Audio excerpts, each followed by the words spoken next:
Isang pinagpalang araw sa inyong lahat. Tayo po ay magninilay sa salita ng Diyos, ang pinagmumulan ng awa at tawa ng ating buhay, ang salitawa. Today we are celebrating the memorial of Saint Rose of Lima. Mga kapatid, tila hindi makatarungan o pandaraya o pandurugas ang talinhagang ginamit ni Jesus sa ating ebanghelyo ngayon, kung saan ito po ay tungkol sa isang may-ari ng ubasan na nagtawag ng mga magtatrabaho sa kanyang ubasan. May mga nagtrabaho ng buong araw, may nagtrabaho ng alas 12, alas 3 at panghuli ng alas 5. At nung oras na ng pagbibigay ng kanilang sahod, inuna niya yung mga nahuli at nakatanggap sila kung ano yung nararapat para sa isang araw na pagtatrabaho. At inaakala ng mga nauna na buong araw na nagtrabaho na sila ay tatanggap ng mas marami pa, mas malaki pa kaysa sa natanggap ng mga nahuling nagtrabaho. Pero sa gulat nila, tinanggap nila kung ano ang napagkasunduan. Sila ay nagalit sapagkat para sa kanila, ito ay isang pandaraya o hindi makatarungan. Mga kapatid, hindi po ito tungkol sa pagiging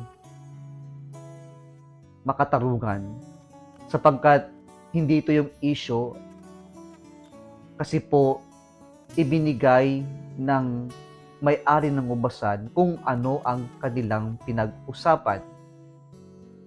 Kaya po, hindi ito tungkol sa pagiging makatarungan sapagkat ito ay makatarungan, pero tungkol ito sa kabutihan o pagiging mapagbigay ng may-ari ng ubasan. Mga kapatid, ganito ang Diyos. Ang biyaya ng Diyos ay hindi unahan. Huwag nating kakalimutan na ang biyaya ay ipinagkakaloob sa atin hindi dahil karapat-dapat tayo, kundi ibinibigay ito ng Diyos nang dahil ito ay naaayon sa kabutihan at awa ng Diyos para sa atin. Kaya wala tayong mapagmamayabang na tayo ay nauna sa Diyos. Tayo ang naunang nanampalataya sa Diyos. Tayo ang unang nagsilbi sa Diyos. Kaya mas marami tayong matatanggap na biyaya. Pero kung natin kakalimutan, mga kapatid, lahat ng meron tayo ay mula sa kabutihan at awa ng Diyos. Hindi ito nakabase sa atin. At kung may biyaya man tayo na dumagdag, hindi yan dahil karapat-dapat lang tayo, kundi galing yan sa kabutihan pa rin ng Diyos. Mga kapatid, wala namang nagukulang sa biyaya ng Diyos. Pero kung mayroon man tayong nadadag na kukuhang biyaya na hindi natin karapat-dapat o hindi tayo karapat-dapat dito, huwag nating pagmayabang.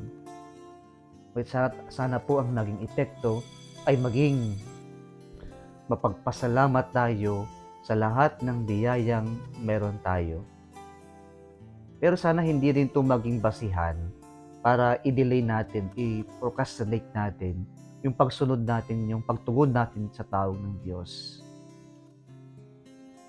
Pero sana habang may panahon tayo at kapag tayo ay kinalabit ng Diyos, nakiliti na sa tawag ng Diyos, tumugon tayo ng walang pag-aalinlangan, sapagkat kapag tinawag tayo ng Diyos, kapag kinilita tayo ng Diyos, pag kinalabit tayo ng Diyos, yan po ay nangangahulugan ng isang malaking biyaya para sa atin.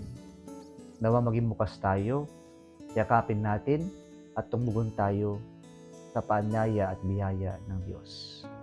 Muli isang pinagpalang araw sa inyong lahat.